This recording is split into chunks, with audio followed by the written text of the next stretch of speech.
Son las 7:06 de la mañana. Gracias por acompañarnos en la señal de éxitos. Estamos llegando desde Caracas a través de 99.9 hasta nuestras emisoras en Maracay, Puerto La Cruz, Puerto Ordaz, Barquisimeto, El Tigre, El Vigía, Mérida, Táchira, Margarita, Maracaibo, Valencia, realmente a todo el país, a todo el planeta, donde quiera que se encuentre, a través de mundour.com y de nuestras aplicaciones en video también. 7:06 de la mañana. Es miércoles, eso significa que sí, tenemos nuestra agenda económica. Ecoanalítica. Balance del mundo económico. Con Román Losinski. Y Asdrúbal Oliveros, economista, socio director de Ecoanalítica. Asdrúbal, ¿cómo estás? Buen día. Buenos días, Román. Un saludo para ti y para todas las personas que hasta ahora nos oyen. Gracias, Asdrúbal, por atendernos. Fíjate que yo creo que los titulares hoy nos obligan, Asdrúbal, a comenzar con el tema petrolero, porque por una parte, en los titulares nacionales, bueno, lo que se repite es el número 50, y me refiero a 50 centavos de dólar, en el que se está vendiendo el diésel, el gasoil desde el día lunes. Hay toda una reacción desde Bolívar, conductores de Portuguesa, transportistas extraurbanos, en fin, un largo etcétera. Pero es que cuando te vas al mundo encuentras que Unión Europea aprobó otro paquete de sanciones contra Rusia y se incluye allí el embargo parcial al petróleo, una Rusia que ya, bueno, actúa en reciprocidad y entonces bloquea el suministro de algunos combustibles, gas incluido, a buena parte de Europa. ¿Podemos hacer un histórico, Asdrúbal? ¿Qué venía pasando con el petróleo? Es más, voy a decir, ni siquiera antes de la invasión de Rusia y Ucrania. ¿Qué venía pasando con el petróleo en el mundo antes de la pandemia? 2 años y medio después de pandemia, entra Rusia a Ucrania. ¿Y esto qué ha hecho con el petróleo en el mundo? Y particularmente lo que respecta a Venezuela, Asdrúbal. Sí, bueno, varias cosas, Román, como tú lo has comentado, el tema del gasoil diésel que tiene impacto en la economía, Sí. el tema global y obviamente la posición de Venezuela, ¿no? Son tres aristas de un mismo problema, porque en realidad, obviamente aquí las razones son diferentes, pero eso que está ocurriendo que tú comentabas de las protestas, de la molestia, está hoy en todo el mundo, Sí. porque los precios del petróleo están en un máximo histórico y eso por supuesto se refleja en buena medida en los precios del combustible y lo termina pues pagando o pega en el bolsillo de la gente y de las empresas. En parte por eso hay también toda esta presión inflacionaria que está afectando al mundo, a los países desarrollados, a los mercados emergentes, por supuesto. Niveles de inflación que no se parecen a nosotros, pero como ellos venían de una gran estabilidad, esta alza pues se siente, ¿no? Porque es un cambio importante en los niveles de inflación que se está viviendo. Estamos hablando de que, por ejemplo, los Estados Unidos tenían inflación anual en torno al 2% y en este momento está más cerca de 8%.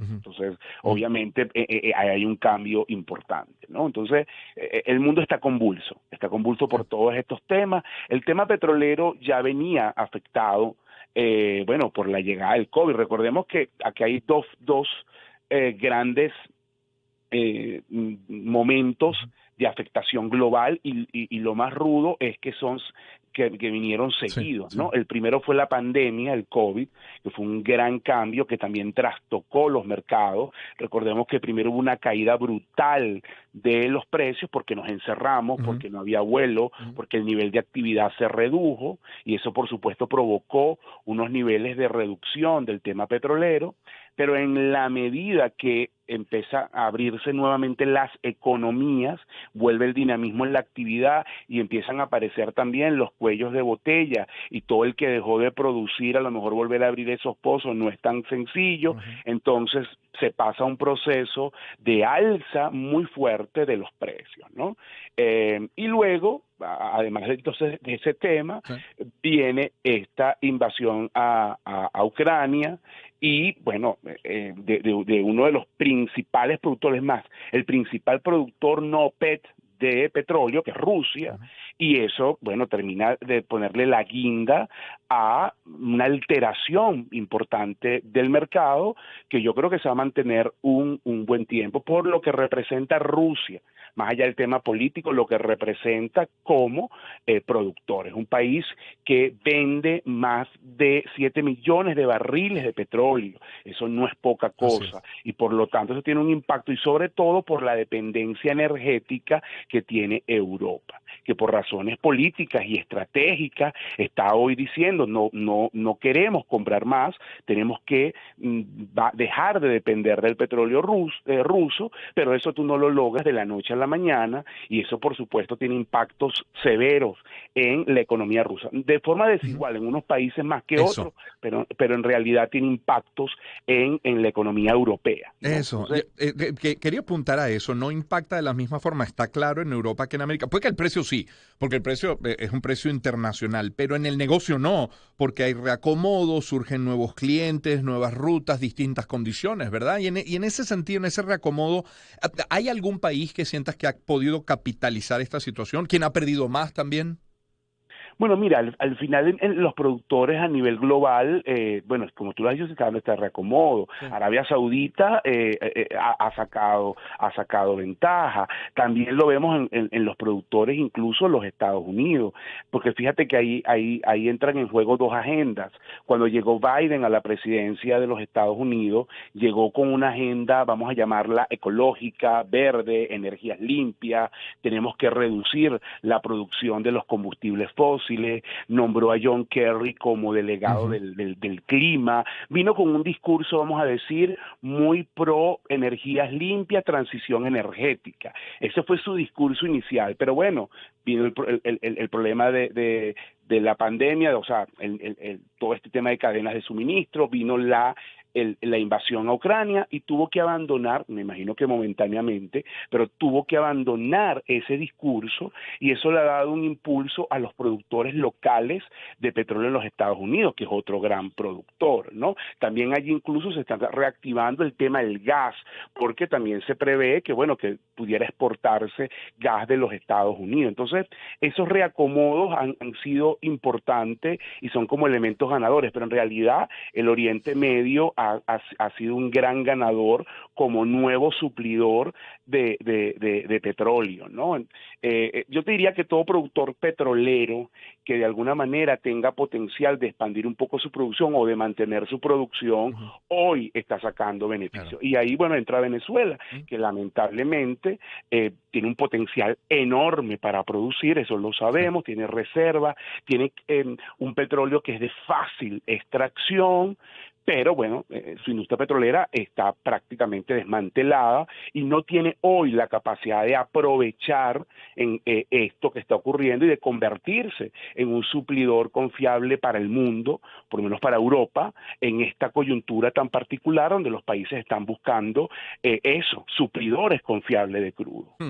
Has utilizado el término de Asdrúbal Oliveros, que nos acompaña a Expansión, y de pronto, no sé por qué, pero se me vino a la mente. Asdrúbal, hace años que cuesta mucho explicar, sobre todo fuera, dentro también, pero sobre todo fuera lo que ocurre en materia económica en Venezuela. El origen de lo que nos pasa parece que sí está claro, pero de nuevo, la dinámica es difícil de entender. Y uno podría decir, ya va, veníamos arrastrando una caída, una contracción económica por años.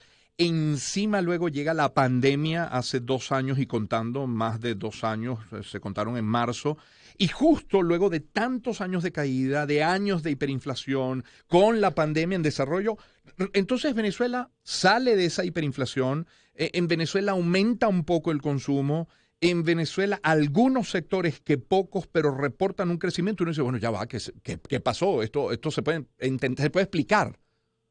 Sí, Román, al final, el primer punto que me gustaría destacar de tu comentario que acabas de hacer es lo asincrónico que tiene Venezuela con la economía global, o lo separado, para decirlo más criollo, lo separado que está Venezuela de la economía global. Es decir, nosotros no estamos en el mismo ciclo de la economía global desde hace mucho tiempo. Somos una economía muy pequeña, somos una economía incluso que nos hemos aislado, nuestros niveles de intercambio comercial se han reducido significativamente, con lo cual la integración con el resto del mundo y con lo que pasa en el resto del mundo ha disminuido. viéndolo nada más incluso por el número de vuelos, ¿no? Eso es un buen indicador. Eso significa que nosotros tenemos como que un ciclo muy particular, independientemente de lo que pasa en el mundo. No quiero que se me malinterprete que lo que pasa en el mundo no nos afecta, pero nuestra dinámica económica es muy particular. ¿Por qué? Porque nosotros desde 2014 entramos en un ciclo depresivo, en términos económicos, de caída permanente, que se extendió prácticamente hasta el 2020-2021. Entonces, eso ahí entró tema pandemia, pero se mezcló. De hecho, a mí en esa época me preguntaban mucho, bueno, ¿qué es efecto pandemia? ¿Cómo lo separa? Y de verdad, por lo menos en mi caso, lo digo con total honestidad, es muy difícil separar lo que es el efecto neto solo de la pandemia con nuestra caída que venía arrastrando la economía, porque las dos cosas estaban allí mezcladas. Es muy difícil hacer la separación. Por supuesto, esa caída fue muy prolongada, por eso yo hablo de estabilización en el foso, porque fue de casi 80%, y bueno, llegó un punto donde empiezas a ver signos de recuperación, porque se hicieron algunas cosas. El gobierno cambió un poco su visión con el tema económico, obviamente por razones de beneficio hacia el poder, en el sentido de un poco más de pragmatismo, abandonó la visión de los controles, permitió el avance de la dolarización, que para mí es el factor más dinamizador de todo esto, que fue como que dio certidumbre, que permitió que algunas empresas y sobre todo el sector comercial tomara un poco más de riesgo, se dio la apertura de las importaciones y entonces eso por supuesto también jugó en la estabilización de inventario de los precios. Todos esos factores en conjunto explican un poco digamos, dinamismo limitado, pero dinamismo al fin que se está dando en algunos sectores y que representa un respiro a contracorriente. Coincido totalmente contigo. El mundo hoy está entrando en un ciclo de caída y nosotros estamos un poco celebrando que algunos sectores se están reactivando. Es limitado, pero yo creo que es un punto positivo, que dejemos de caer. Entonces, estamos a contracorriente. El mundo está hoy muy preocupado por sus niveles de inflación. Nosotros tenemos un respiro porque pasamos de 400,000%, hay que verle la cara a eso, en 2018, bueno, a niveles de por debajo de 200% en 2022. Nuestra inflación es una locura, pero para nosotros es una cosa, es un respiro, ¿entiendes? Entonces estamos un poco a contracorriente de lo que está ocurriendo a nivel global en ese sentido, ¿no?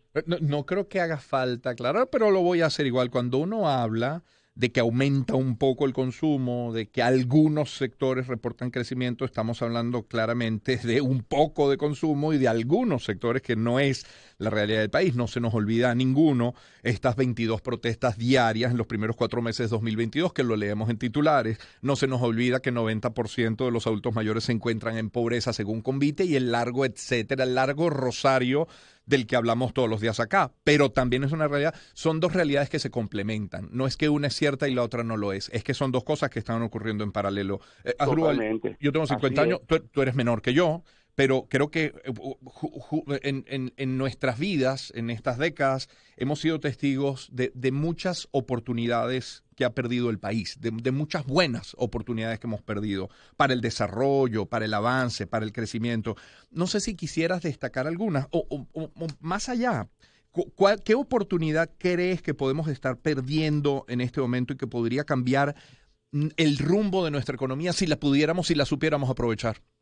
Fíjate, Román, nosotros somos un país petrolero, no podemos quitarnos esa etiqueta, ha sido nuestra realidad, ha sido el sector donde tenemos la ventaja competitiva y estratégica más importante, eso nos va a acompañar por lo menos hasta que el petróleo sea la fuente de energía clave en la economía, que eso puede durar 30, 50 años, quién sabe, y por lo tanto nuestras oportunidades están muchas veces ligadas o la mayoría de ellas a lo que esté pasando con el ciclo petrolero. Nosotros tuvimos un ciclo petrolero extremadamente bueno entre 2003 y 2010.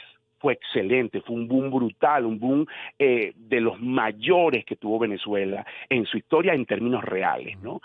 Y lo perdimos porque fíjate, bueno, lo que ocurrió allí, los desequilibrios que se acumularon, la crisis que vino después, que ha sido la peor en nuestra historia, y bueno, estamos hoy donde estamos. en una economía mucho más pequeña. Eso para mí fue una oportunidad perdida, ¿no? Y creo que ahí hay que establecer responsabilidades. Y en este momento estamos perdiendo otra oportunidad.